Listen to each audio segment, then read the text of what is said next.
Hi, I'm Steve, and I'm here to talk about Apple. No, I'm not that Steve. Or that one.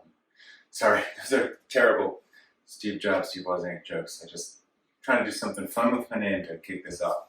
Anyway, let's get down to the topic of the day. Let's get down to it.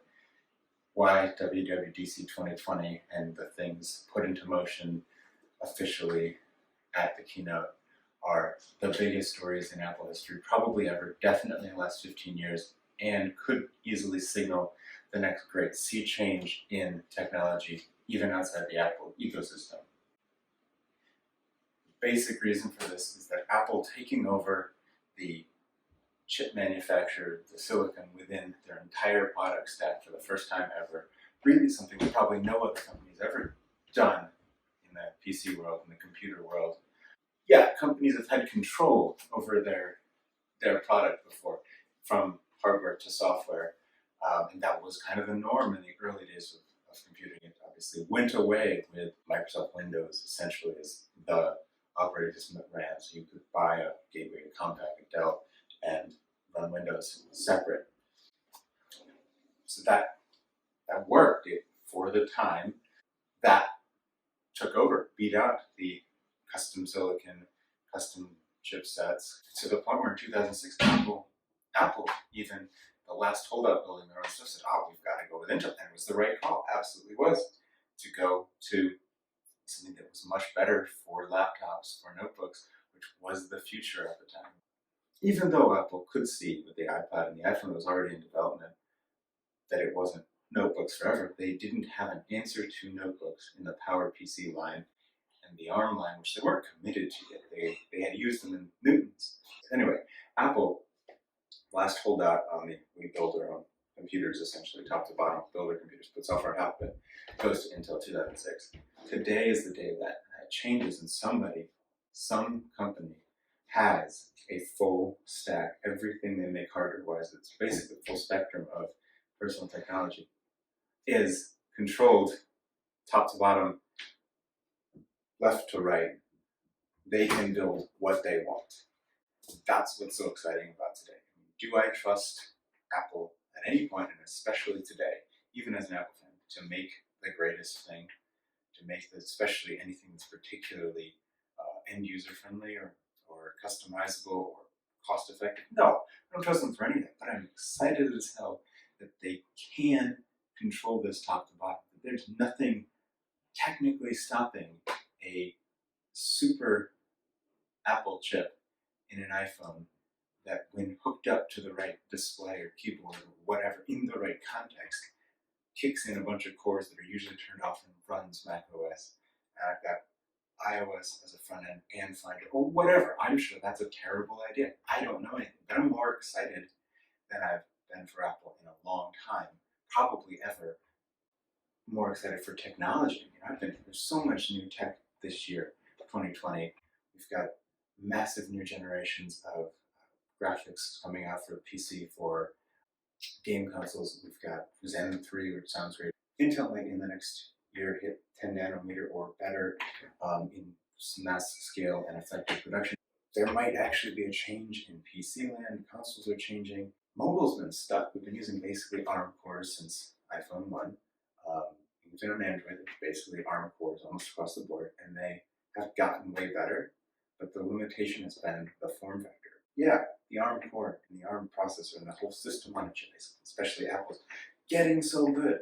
In 2011, my first Apple silicon phone could attach a Bluetooth keyboard to, and I could type up assignments in Pages. It was going somewhere, and you could see it going somewhere. It wasn't there yet. My 2013 5S, my 2015 6S, they weren't there yet. Powering a full system. I'm running an iPhone XS. I got an A12 in there. I got a 2018 iPad Pro, A12X.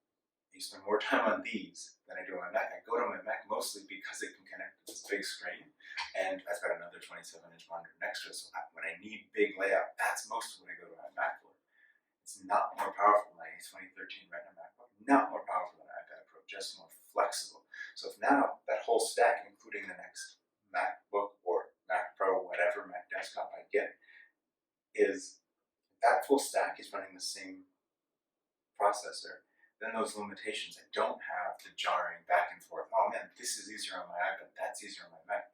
Why do those have to be different? So that's my side. That's what I get excited about as a consumer. The potential to plug my iPhone into a certain context and have terminal running or Finder or something, or the potential to only buy one core device and really effectively be able to manage, a single piece of storage. I got iPhone storage, or I got iPad storage, and I got MacBook storage, and all paid Apple's flash prices for. Plus, I paid them for iCloud to try and keep those things balanced and even. Maybe all that gets better. I'm not expecting to spend less money with Apple, but maybe the context of, I've got to move this data up this way and down this way, or trying a way to plug these things in when we're basically wireless now as a setup, and I can't pull stuff off, especially the phone very well. So the potential here for me, for the consumer level, is what happens when you have a full stack, when you can say the same cores, the same chips run all parts of life for the average or high-end average end consumer these days. And we didn't lose anything, and that's what's great. That's the bigger thing too, that the expectation was that we would lose something. Apple's been cutting stuff off like crazy.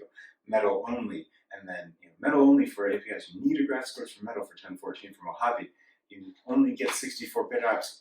The scary thing, knowing that this changeover was coming, we were going to go to Apple Silicon, was were we going to turn the Mac into an iPad with a Finder, basically? Because we've seen it. Oh man, iPadOS, it's great. It still can't do serious work in many contexts. The horsepower is beginning to be there, but the software features weren't there. And the fear is that, if Apple's moving macOS to ARM, to Apple Silicon, what if we lose virtualization, or much of virtualization? What if we lose all of our x86-based apps? What if we lose? And that was a big fear. And so I think Apple did a great job assuaging that today. My brother, who's a developer, is more excited for Mac than he's been ever. Like me, coming at it from different angles, this could have been scary. Could have been, oh shit, Mac is dead.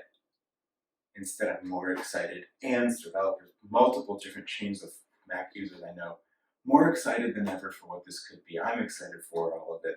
There's so many questions. Apple will give us some answers. We're going to ask others on here. We're also still going to do things like upgrade, build, test the current usability of everything from like original MacBook Airs and Core 2 Duo MacBook Pros to fully built up 4.1 and 5.1 Mac Pros. I got G5s, G4s. We got some G3 machines lying around. A few PowerPCs. 68Ks, Apple IIs. I've got a Newton message pad original, not even message pad 100. And we're definitely going to put iPadOS 14 on here, run scribbles against Newton handwriting repetition just for laughs. All that coming, comparisons with the PC we run. Where should you stop upgrading certain pages of Macs? What's still usable? What context? All sorts of fun stuff. Lots to talk about. But the takeaway from today is wow. There's a lot of questions. There's a lot of change that'll scare people. But there's good questions, there's exciting questions, and I haven't felt like excitement and questions towards what Apple's doing in probably 12 years. WWDC 08, where the shirt's from, hey, the App Store's a thing. We're putting apps on this iPhone that exists, and the iPhone's coming to 3G. And that was exciting and interesting and new, and ever since then we've added, big iPhone, small iPhone, and made the Mac more towards it. I mean, it's been a 10-year transition in terms of Mac OS. Adding things like the apps between 10.6 and 10.6.8, and Apple Silicon coming out with the A4 on the first iPad in 2010 to now, June 22nd, 2020. It's a 10-year process. The transition's been happening for years. It's been scary. We've lost so many GPUs. We've lost PC features. That's scary. That's a lot to digest. And it's like, what is the Mac becoming? And honestly, I don't know. Nobody knows. Well, few people know what a few of the next products are. But I'm excited for whatever it is, even if it means I keep old Mac Pros or keep running Windows, x86 machines for a few contexts in my life. I also believe I might have more and better functionality across my Apple devices than I ever could imagine, and that's what I spend almost all of my time on. So, this is exciting. I'm Steve. We're going to talk Apple. We're going to build stuff. And we're always going to remember that I might be an Apple Steve, but I'm not the Apple Steve or the other Apple Steve. So that's my wrap for today. Cool. I cannot wait for my ARM Macs. I'm literally trying to finagle a dev kit, even though I know very few Mac app developers at this point, and the ones I do would probably want their dev kit. And I'm going to buy it. I'm saying day one. I didn't know what tech I would spend money on at the end of this year. I thought I'd put parts into a PC, gaming PC. I'm probably going to sell my gaming PC because who cares? Like ARM Macs, Apple Silicon Macs. Who cares? You know, it's freaking crazy. This is the space to watch in tech. This channel, hopefully, but new Macs for sure.